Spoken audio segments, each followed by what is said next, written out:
Alhamdulillah, wassalatu wassalamu ala rasulillah. Assalamualaikum warahmatullahi wabarakatuh. Pemirsa rahimani, rahimakumullah.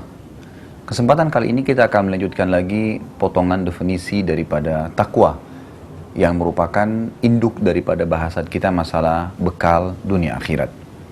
Dalam potongan definisi yang ketiga ini kita akan membahas tentang ar-ridha bil qalil. Ridha terhadap apa yang Allah perintahkan atau berikan walaupun sedikit di mata kita. Tentu di sini akan membahas lebih banyak tentang masalah konsep syukur. Ada ayat yang sangat fenomenal sekali dalam Al-Quran, di dalam surah Ibrahim, yang Allah Azza wa Jal kekalkan dalam Al-Quran dan akan ditilawakan oleh setiap muslim yang membaca Al-Quran. Bunyinya, A'udzubillahi minasyaitonirrajim, Bismillahirrahmanirrahim, Wa idh ta'adzana rabbukum la in syakartum la azidannakum, wa la in kafartum inna azabi lasyadid. Dan ingatlah, sewaktu Tuhan Muhammad memastikan atau menyerukan bahwasanya siapapun yang bersyukur kepadaku, maka aku akan pasti tambahkan nikmat terhadapnya, dan juga siapapun yang kufur terhadap nikmatku, maka sungguh azabku sangat pedih. Ayat ini sangat masyhur dan hampir semua ustadz dan da'i kita menyampaikannya. Hanya saja seringkali saya temukan di masyarakat muslimin secara umum, itu mereka banyak yang belum memahami apa yang Allah inginkan dalam ayat ini. Para pemirsa rahimani rahimakumullah, Anda bisa bayangkan Allah Azza wa Jal menjanjikan nikmat kesehatan akan bertambah, nikmat harta akan bertambah, panjang umur akan Allah berikan. Nikmat apapun yang sedang kita rasakan, itu bisa ditambah oleh Allah Subhanahu wa Ta'ala hanya dengan satu kata kunci: mensyukurinya. Dan mensyukuri ini sangat sederhana dijelaskan dalam surah Ibrahim tadi dengan mengucapkan Alhamdulillah. Kenapa sekarang pertanyaannya banyak orang di antara kita sangat berat untuk mengucapkan Alhamdulillah? Padahal sebenarnya secara rasional, kalau ada seorang pimpinan perusahaan yang berkata kepada stafnya, semua stafnya, siapapun yang bertemu dengan saya dan mengatakan terima kasih setiap kali ketemu dengan saya, maka saya akan tambahkan honornya di akhir bulan. Contoh yang lain, seorang guru di sekolah mengatakan kepada murid-muridnya, siapa di antara kalian setiap kali ketemu dengan saya mengatakan terima kasih Pak Guru atau Ibu Guru, maka saya akan tambah nilainya pada saat dia ujian. Kira-kira bagaimana keadaan staf dan guru-guru atau siswa-siswa di sekolah tadi? Tentu, ya, sangat jelas mereka akan selalu berterima kasih setiap kali ketemu, karena ada janji penambahan honor bagi staf dari perusahaan dan ada janji penambahan nilai bagi murid-murid. Ini contoh rasional. Itu hanya sekedar penambahan gaji yang sedikit dan hanya sekedar penambahan nilai yang sangat kecil sekali. Allah Azza wa Jalla sebagai Tuhan dan pencipta kita menjanjikan dengan hanya mengucapkan dari lisan kita Alhamdulillah, segala puji bagi Allah atas nikmat ini, maka pasti Allah akan janji, ya, akan tambahkan. Sekarang banyak juga fenomena yang lain, orang tidak mendapatkan tambahan nikmat karena mereka tidak mempunyai adab dengan Allah Subhanahu wa Ta'ala. Contoh, banyak orang yang mengatakan Alhamdulillah, tapi hanya seperti orang kumur-kumur saja. Contoh hadis Nabi SAW yang sahih, siapa yang membaca Subhanallah 33 kali selepas sholat, Alhamdulillah 33 kali, dan Allahu Akbar 33 kali, kalau digabung 99, lalu dia genapkan 100-nya dengan La ilaha illallah wahdahu la syarikalah, lahul mulku wa lahul hamdu wa huwa ala kulli syai'in qadir, akan diampuni dosanya walaupun sebanyak buih di lautan. Hanya sederhana, 33 kali Subhanallah, Alhamdulillah, Allahu Akbar. Tapi siapa yang mendapatkan pahala pengampunan ini? Sementara terlalu banyak di antara kaum muslimin selesai sholat hanya seperti orang kumur-kumur. Subhanallah, Alhamdulillah, Alhamdulillah, Allah Akbar, Allah Akbar. Tidak ada nilai daripada apa yang dia ucapkan. Padahal kalau dia ketemu dengan pimpinan perusahaannya atau orang yang dia hormati dari kalangan manusia, saya yakin dia akan menata kosakata yang dia lakukan. Bagaimana dengan kita yang tidak menjaga adab itu dengan Allah Azza wa Jalla? Mestinya punya adab, yang mengucapkan Alhamdulillah dengan ketulusan hati, sehingga Allah Subhanahu wa Ta'ala juga memberikan yang terbaik untuk kita. Juga ada sebuah hal yang perlu diperbaiki di masyarakat kita, ya, berhubungan dengan masalah syukur ini. Kita banyak mau mengucapkan Alhamdulillah kalau yang di depan mata kita ini sudah menjadi target kita. Misal, target kita adalah memiliki mobil, kemudian Allah Azza wa Jalla baru memberikan motor. Maka mulut kita tidak pernah mengucapkan Alhamdulillah terhadap motor tersebut. Bahkan yang lebih parah, kebanyakan semuanya isinya adalah keluhan. Dan ini sangat negatif. Keluhan semuanya. Oh, kamu sudah dapat motor ya misalnya. Temannya mengatakan itu. Dia mengatakan, ah cuman motor. Harapan saya sih mobil misalnya. Maka dia tidak pernah syukuri motor tersebut. Sementara kata kunci untuk pindah ke mobil adalah mensyukuri motor tersebut dulu. Baru Allah bisa tambah nikmat tersebut. Jadi ini fenomena yang harus benar-benar diperbaiki. Pemirsa rahimani rahimakumullah. Manusia itu ada 3 tingkatan. Ada manusia yang sangat bobrok sekali. Diberikan nikmat, tidak pernah bersyukur. Orang seperti ini kita temukan di masyarakat dari pertama ketemu sampai pisah. Semuanya keluhan. Kerjaan saya begini, mobil saya begini, motor saya begini, pembantu saya begini, istri saya begini, suami saya begini, semuanya keluhan. Tidak pernah mulutnya mengucapkan Alhamdulillah. Ini kalau ada nikmat, bagaimana dengan kalau dia mendapatkan siksaan atau cobaan? Maka dia lebih jauh lagi dari syukur kepada Allah SWT. Ini manusia yang paling bobrok. Yang kedua adalah orang mukmin standar. Kata Nabi SAW, ajaban li amri mu'min, wa la yakunu dhalika illa li mu'min. In asabahu sarra syakar, wa in asabahu dharra sabar. Sungguh mengagumkan perkaranya orang mukmin dan itu tidak dimiliki kecuali oleh orang-orang yang mukmin saja atau beriman. Kalau dia diberikan nikmat dia bersyukur, kalau diberikan cobaan dia akan bersabar. Ini konsepnya. Ini yang kedua, standar. Ada nikmat bersyukur, ada cobaan bersabar. Ada tingkatan yang tertinggi, yaitu derajat orang-orang muhsin. Apa tingkatan mereka? Kalau diberikan nikmat mereka bersyukur, diberikan cobaan mereka juga bukan bersabar tapi bersyukur. Bagaimana bisa mencapai tingkat yang ketiga ini? Inilah yang akan dijabarkan oleh para ulama dengan konsep yang sangat jelas dan sederhana. Semoga kita bisa memahaminya. Beranjak daripada hadis Nabi SAW.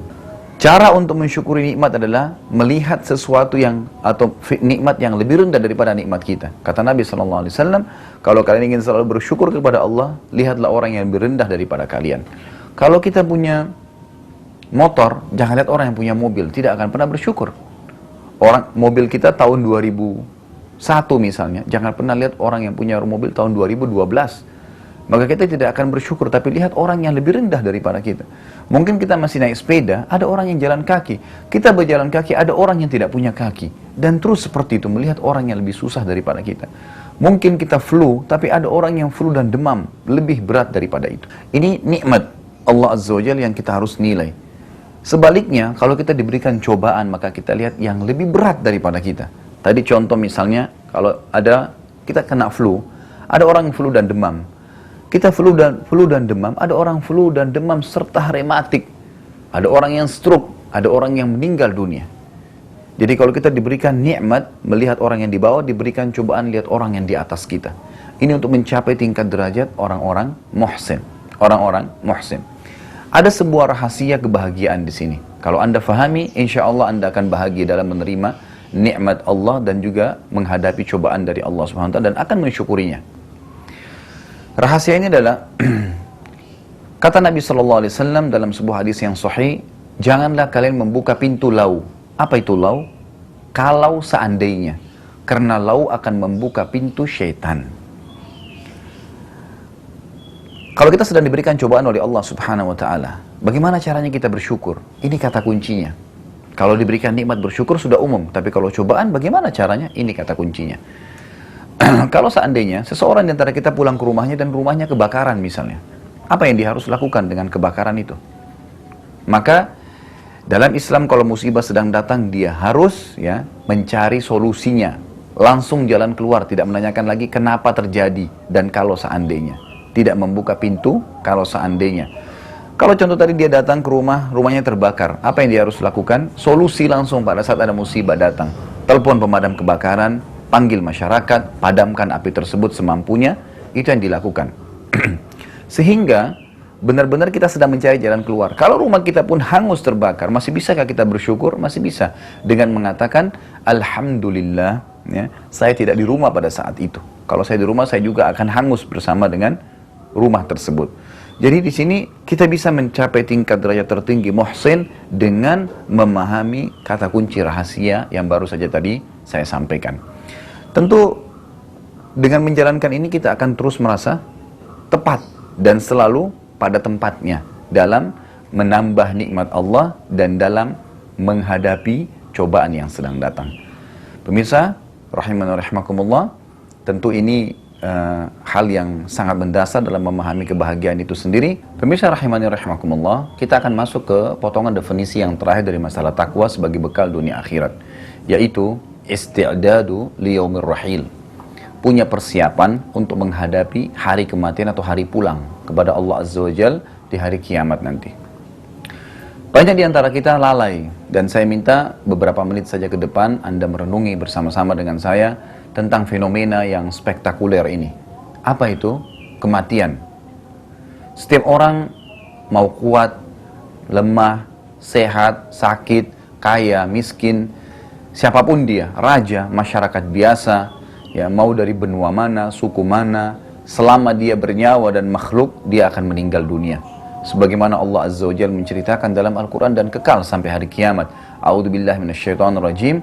Kullu nafsin dha'iqatul maut. Wa innama tuwaffawna ujurakum yawmal qiyamah. Faman zuhziha 'anil nari wa udkhilal jannata faqad faz. Wa mal hayatud dunya illa mata'ul gurur. Semua yang bernyawa pasti akan meninggal dunia. Dan kalian akan mendapatkan apa yang kalian lakukan pada hari kiamat. Tidak akan ada kezaliman, kebaikan akan ditemukan, keburukan juga akan ditemukan. Siapa yang diselamatkan dari api neraka dan sampai dimasukkan ke dalam surga setelah ditimbang amalnya oleh Allah Subhanahu wa taala dengan izin Allah, dengan rahmat Allah, maka dia telah beruntung. Sesungguhnya kehidupan dunia ini hanyalah kehidupan yang memberdayakan. Juga banyak sekali ayat Al-Quran diantaranya yang menggambarkan kepada kita tentang fenomena kematian ini, yang berbunyi a'udzubillahi minasyaitonirrajim. Aynama takunu yudrikkumul mautu walau kuntum fi burujim musyayyadah.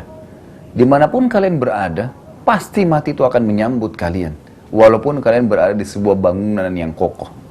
Dalam ayat yang lain, a'udzubillahi minasyaitonirrajim, qul innal mauta alladhi tafirruna minhu fa innahu mulaqikum thumma turadduna ila alimil ghaibi wasyahadah fayunabbi'ukum bima kuntum ta'malun.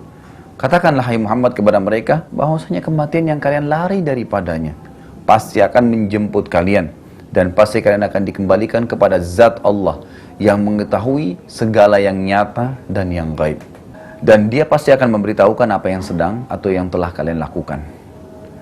Saya pernah mengadakan pelatihan ini saya adakan di sebuah masjid di salah satu kota di Indonesia.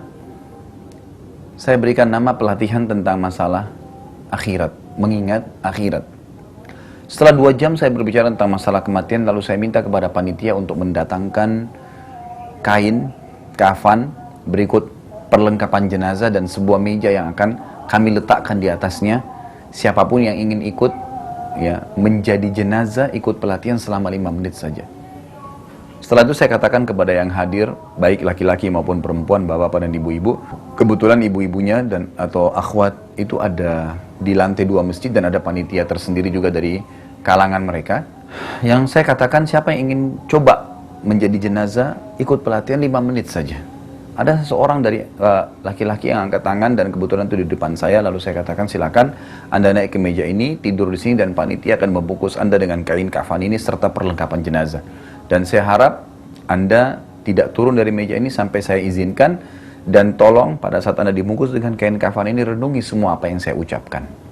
Baik, naik dari atas kain kafan tersebut, kemudian begitu dibungkus kain kafan, subhanallah, pada saat kain kafan tersentuhkan ke pipinya, orang itu tiba-tiba menangis. Lalu dia tutup mata, saya katakan tutup mata Anda, dan renungi serta yakini dalam hati, semua apa yang Anda dengar dari fenomena suara di masjid ini, ada yang ketawa, ada yang ngobrol, ada yang menangis, itu semua adalah fenomena di rumah Anda pada saat Anda meninggal dunia. Dan Anda tidak bisa protes mereka. Bahkan Anda tidak bisa memprotes ya, panitia yang meletakkan tangan kanan di dada Anda itu di atas tangan kiri Anda. Kemudian setelah itu saya katakan, coba renungi. Berapa banyak kesempatan amal soleh selama Anda hidup. Dari sholat, dari puasa, dari bakti dengan orang tua, dari sedekah, dari apa saja. Zikir, mengaji, ziarah kubur. Yang Anda sia-siakan selama Anda hidup. Tidak pernah Anda maksimalkan. Dan sekarang Anda merasa rugi karena butuh dengan setengah pahala saja untuk mendapatkan rahmat Allah dan selamat dari api neraka. Dan bayangkan, semua peluang-peluang dosa yang telah Anda kerjakan dan tidak sia-siakan selama hidup dan tidak sempat taubat sebelum meninggal, dan Allah akan hukum Anda sekarang. Maka pada saat itu, pemirsa rahimakumullah, orang ini menangis luar biasa. Lalu saya minta panitia untuk mendatangkan geranda jenazah, lalu saya katakan, kami akan naikkan Anda sekarang ke geranda jenazah ini, dan di sebelah masjid saya minta agar panitia membuat liang lahat. Apa yang terjadi? Pemirsa rahimakumullah, lalu kami angkat, saya katakan, sekarang jasad Anda akan kami pindahkan ke geranda ini, resapi tubuh Anda tersentuh dengan geranda ini, dan pada saat sedang dipikul jalan, sekarang teman-teman Anda sedang memikul Anda menuju ke liang lahat Anda, dan inilah detik-detik terakhir Anda bersama kami. Lalu jalanlah kami sampai ke liang lahat, lalu saya turun, saya buatin sendiri gumpalan tanah dari tanah, kemudian kami turunkan dia dalam kondisi dia tetap menutup mata.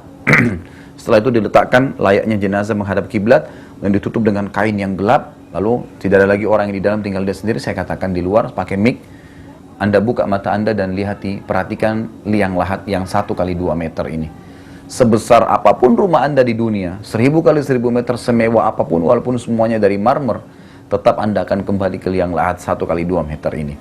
Dan sebentar lagi, Munkar dan Nakir akan datang menanyakan kepada Anda pertanyaan yang hanya Anda bisa jawab itu kalau Anda beriman kepada Allah. Setelah itu, kami buka kainnya, dikeluarkan dia. Pada saat dia keluar, pemirsa rahimakumullah, dia sempoyongan orang itu. Masuk ke masjid, lalu saya katakan, Pak, tolong ceritakan kepada jamaah yang hadir, bagaimana rasanya menjadi jenazah selama 5 menit. Itu dia memegang mic sambil menangis dan mengatakan, Ustadz, saya tobat, saya durhaka sama orang tua, saya belum sholat, saya begini, saya begitu. Sebut semua kesalahannya seperti seakan-akan depannya tidak ada orang. Padahal depannya dia ini ada banyak sekali orang, penuh masjid pada saat itu, Masya Allah ratusan orang yang hadir gitu. Beginilah keadaan fenomena orang itu. Lalu saya minta lagi, siapa orang kedua yang mau coba? Naiklah orang kedua, orang ketiga, sampai 5 orang. Dan ada seorang ibu yang mencoba di lantai 2 masjid itu ternyata pingsan pada saat dibungkus dengan kain kafan. Lalu saya closing acara saya mengatakan, Bapak Ibu sekalian rahimani rahimakumullah, semua yang hadir di masjid ini, pada saat itu saya katakan, ini cuma pelatihan. Anda masih bisa setelah pelatihan ini kembali ke rumah, masih bisa aktivitas umumnya seperti sekarang. Dan masih bisa memperbanyak pahala amal soleh, serta masih punya kesempatan untuk bertobat dari dosa-dosa yang ada. Jangan tunggu, satu waktu nanti Anda akan dibungkus oleh kain kafan ini, dan tidak akan pernah kembali selamanya. Tidak akan pernah kembali selamanya. Maka harus Anda renungi baik-baik. Subhanallah, setelah acara tersebut, para pemirsa rahimakumullah, itu sangat menyentuh hati para jemaah yang hadir. Ternyata kematian itu adalah sebuah fenomena. Ambillah ibrah dan pelajaran sesuai dengan sabda Nabi SAW, kafa bil mauti dzakira. Cukuplah mati itu menjadi peringatan bagi seseorang. Kita bisa saja keluar dari rumah dalam kondisi sehat, tidak ada masalah, tapi tiba-tiba tabrakan dan meninggal dunia. Saya melihat dengan mata kepala saya sendiri seseorang anak muda yang lewat di depan rumah orang tua saya di jalan raya yang besar di kota Makassar pada saat itu. Dia keluar dengan mengendarai motor yang baru, dan saya yakin mungkin dia sedang punya program apa yang dia harus lakukan pada hari itu. Tiba-tiba saja dari seberang jalan ada mobil yang keluar dan tiba-tiba menabrak dia. Motornya jatuh, kemudian dia gelepar, belum meninggal, tapi dibawa ke klinik orang tua saya. Di depan mata saya sendiri tiba-tiba anak muda itu meninggal dunia. Lalu saya melihat dan saya mengambil pelajaran dari situ. Saya mengatakan pada diri saya sendiri, subhanallah, anak muda ini tidak pernah tahu pada saat dia keluar dari rumahnya kalau dia akan tabrakan dan dia akan meninggal dunia. Kalau dia tahu, dia tidak akan keluar. Tapi seperti itulah kematian kalau datang, tidak akan pernah mengenal waktu, tempat, dan siapa dia. Sebagaimana sabda Nabi SAW dalam hadis yang sahih, kalau Allah ingin ajal seseorang datang di suatu tempat, maka Allah akan membuat dia punya hajat di tempat tersebut, sehingga akhirnya dia pergi ke sana dan dia meninggal dunia di sana. Ini tentang keadaan kematian. Kalau Anda rasionalkan, sekali lagi, kalau Anda menganggap umur Anda masih panjang, kalau kita balik misalnya rasionalnya dari malam atau dari hari ini, Anda balik 100 tahun ke belakang, berarti hari ini orang itu umurnya 100 tahun. Berapa orang yang hidup 100 tahun itu? 10, 20, 1000 orang seluruh dunia, 1 juta orang. Mana orang yang seumur dengan dia, yang semasah dengan dia, yang sama tanggal lahirnya, sudah meninggal dunia. Kalau Anda balik, kalau Anda yang sedang mengikuti acara kita ini, misalnya yang paling muda umurnya 20 tahun saja, Anda balik 100 tahun ke depan, berarti umur Anda 120 tahun. Masih hidup ke Anda? Allahu a'lam, kita tidak tahu. Tapi semua orang akan meninggal dunia. Renungilah Nabi Musa alaihissalam pernah pada saat itu meminta waktu dia akan dicabut ruhnya kepada Allah agar dipanjangkan umurnya. Lalu Allah datangkan Jibril mengatakan, hai Musa, Allah sudah memberikan kepadamu 1000 tahun tambahan umur, cukupkah? Musa mengatakan cukup.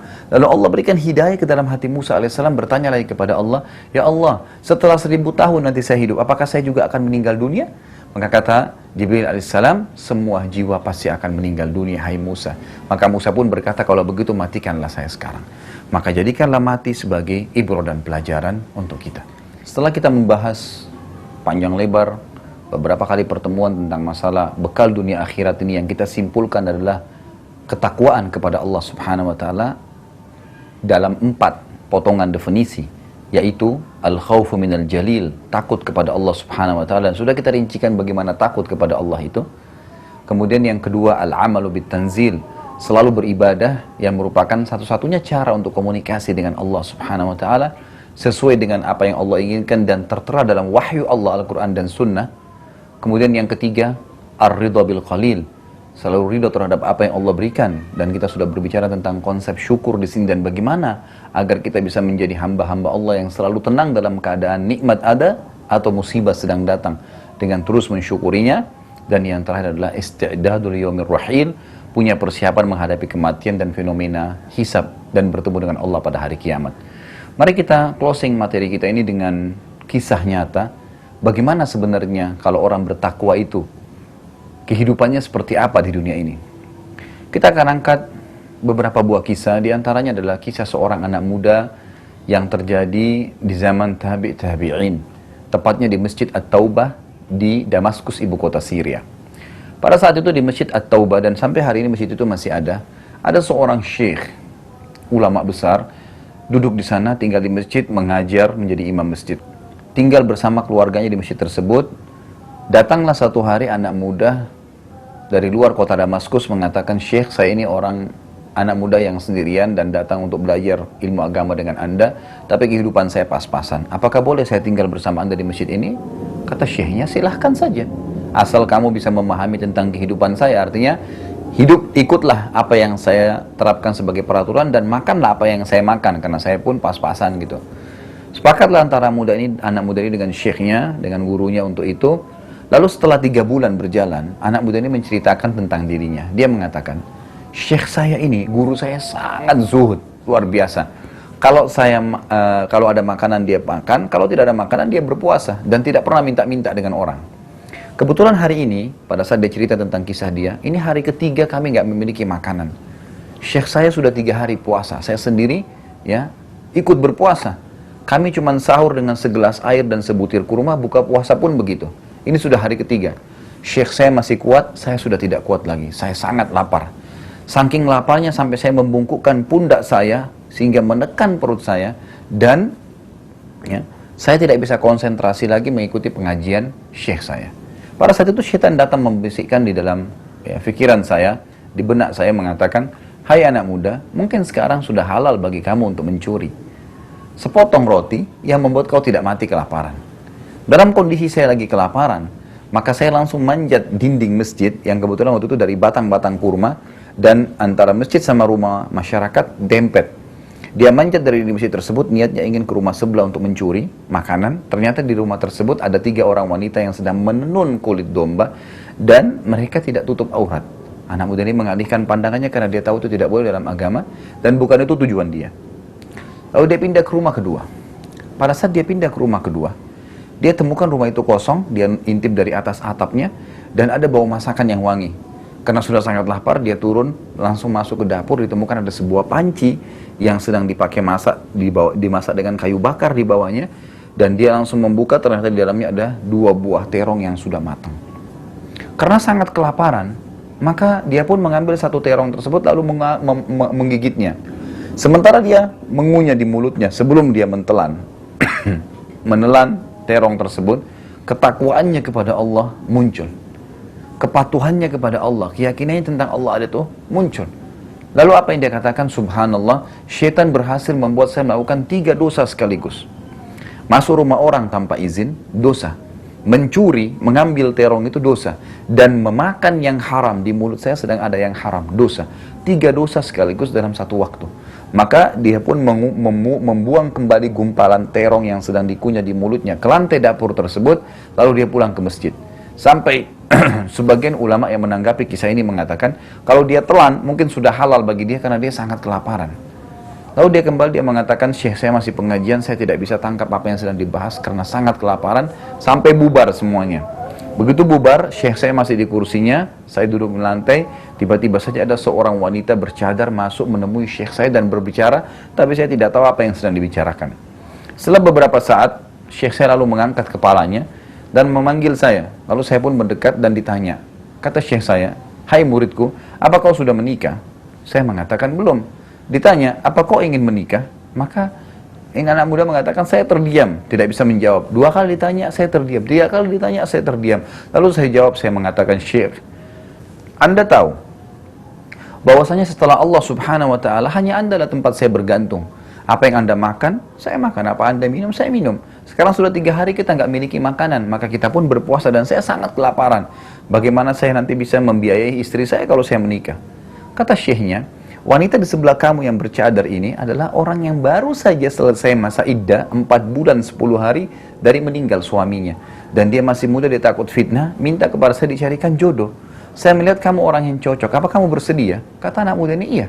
Ditanya perempuan tersebut, perempuan mengatakan iya. Dikeluarkanlah sebuah kendi, oleh syekhnya dijadikan sebagai mahar, dipanggil walinya si perempuan tersebut, datang saksi 2, terus dinikahkan oleh syekhnya, oleh gurunya. Setelah menikah dalam hitungan waktu yang sangat durasi yang sangat pendek, lalu gurunya mengatakan, syekhnya mengatakan, pulanglah ke rumah istrimu. Lalu dia jalan dengan istrinya. Jadi saksi bahasan kita pada saat dia pulang ke rumah istrinya, rumah pertama tadi yang dia manjat dari masjid itu dilewatin, rumah kedua yang dia masuk tadi ingin mencuri makanan itu, ternyata istrinya berhenti dan istrinya membuka pintu sambil berkata, "Masuklah hai suamiku, ini rumah kita." Lalu anak muda ini kaget luar biasa, karena rumah ini tadi yang dia masuk untuk mencuri, dan ini hanya hitungan detik saja mungkin atau menit saja kalau kita rasionalkan sekarang gitu. Lalu dia masuk ke ruang tamu, dia sambil melihat, memperhatikan, ternyata betul rumah yang dia masuk. Istrinya lalu bilang, "Tadi Anda bilang depan guru Anda bahwasanya Anda sudah 3 hari nggak makan, apa Anda lapar?" Katanya dia iya. Lalu istrinya mengatakan, "Baik, saya akan ambilkan makanan." Dia masuk ke dapur, ditemukan panci yang terbuka, terong yang sudah digigit. Spontan perempuan ini mengatakan, "Siapa yang mau makan terong saya?" gitu. Lalu si suami, si laki-laki ini mengatakan, "Kesinilah hai istriku, demi Allah begini ceritanya. Tadi saya begini, saya kelaparan, saya manjat, kronologisnya diceritain semuanya. Sampai dia mengatakan terakhirnya, demi Allah, saya membuang gumpalan terong itu karena takut kepada Allah dan belum kering di lantai rumahmu dan kita sudah menikah." Lalu perempuan ini mengucapkan kalimat dalam penutupan kisah kita. Dia mengatakan, dan kalau semua muslimah begini imannya luar biasa. Apa yang dia katakan? "Demi Allah ya suamiku, engkau meninggalkan segumpal makanan yang haram." Terong tadi. Maka Allah jadikan makanan tersebut, panci yang dipakai masak, rumah yang dipakai masak, dan saya pemilik rumahnya, jadi milikmu sekarang. Jadi milikmu sekarang. Karena dia meninggalkan segumpal makanan haram, Allah jadikan makanan itu pancinya, pemilik rumahnya, dan rumahnya jadi milik dia. Hanya dengan meninggalkan hal yang haram. Apa yang membuat dia meninggalkan hal yang haram? Karena ketakwaannya kepada Allah subhanahu wa ta'ala. Begitulah tandanya, atau bukti dari firman Allah subhanahu wa ta'ala, yarzuqu man yasha'u bighairi hisab. Allah memberikan rezeki pada siapapun tanpa hisab. Ini contoh kisah atau sebuah kisah. Contoh kisah yang lain, bukti ketakwaan juga kepada Allah Azza wa Jal yang sangat luar biasa gitu kan. Yang memberikan kepada kita ternyata gambaran memang betul apa yang Allah janjikan itu pasti ada. Seorang anak muda yang lain di Mekah, satu hari pernah selesai sholat duhur keluar dari Masjid Haram, dia temukan ada sebuah kain warna biru, dibuka ternyata batu zamrud dalamnya berwarna biru. Dia lihat kiri kanan tidak ada orang, dia naik ke atas sebuah batu yang tinggi, lalu dia berteriak dengan suara keras mengatakan, "Wahai penduduk Mekah, siapa pemilik kantong ini yang saya temukan berwarna biru?" Nggak ada yang nyaut. 1 kali, 2 kali, 3 kali, sampai berulang kali nggak ada yang nyaut. Dan ini sebuah fenomena yang luar biasa, menceritakan tentang kondisi umat Islam di awal-awal dulu, bagaimana pada saat iman mereka lagi sangat tinggi, gitu kan, dekat dengan Allah Subhanahu wa taala. Mungkin kalau keadaan kita sekarang tidak pakai diiklanin, mungkin orang yang temukan langsung main ambil barang itu. Ini enggak, dia pertahankan, diiklanin, dan tidak ada juga orang yang datang mau mengaku sebagai barangnya, padahal waktu itu tidak butuh surat, tidak butuh apa-apa gitu. Lalu dia mengatakan, anak muda ini, kalau seandainya ada yang mengaku punya barang ini, tolong tunjukkan rumah saya. Kebetulan pedagang-pedagang yang ada di sekitar Masjid Haram waktu itu sangat kenal anak muda ini dan tahu rumahnya di mana. Baru saja dia pulang ke rumahnya, ada satu kakek-kakek tua datang, kemudian mendekati batu yang sama, naik dan mengatakan, siapa yang menemukan batu saya? Lalu ada satu pedagang mengatakan, ada si Fulan, anak muda. Baik, ditunjukkanlah tempatnya, datang ke rumahnya, ngobrol sama anak muda tersebut. Orang tua ini bilang, saya sudah niat untuk memberikan 500 dirham pengganti daripada batu ini siapa yang temukan. Lalu waktu diberikan oleh anak muda tersebut, orang tua ini kasih uang. Anak muda ini mengatakan, tidak, saya tidak ingin uang ini. Orang tua itu memaksa, tidak, tetap harus. Maka dikatakan, tidak, saya tidak akan mengambil atau tidak akan mengambil balasan karena saya hanya berharap pahala dari sisi Allah Subhanahu wa taala. Ini kurang lebih kesimpulan daripada atau gambaran kisah yang kita bisa dapatkan dari ketakwaan atau buah ketakwaan kepada Allah SWT itu akan membuat orang bisa mengontrol dirinya dan akan menjadi orang yang lebih baik. Dan perlu Anda ketahui satu hal, kalau Anda menjalankan semua apa yang Allah perintahkan, pasti, dan Anda tinggalkan apa yang Allah larang, pasti Anda akan menjadi manusia yang sangat luar biasa. Ini kurang lebih penutupan daripada bahasan kita. Semoga saja Allah Subhanahu wa taala menjadikan kita orang yang bertakwa, dan semoga definisi yang sudah kita rincikan panjang lebar ini juga bisa memberikan manfaat kepada kita dan benar-benar kita menjadikan takwa sebagai bekal kita.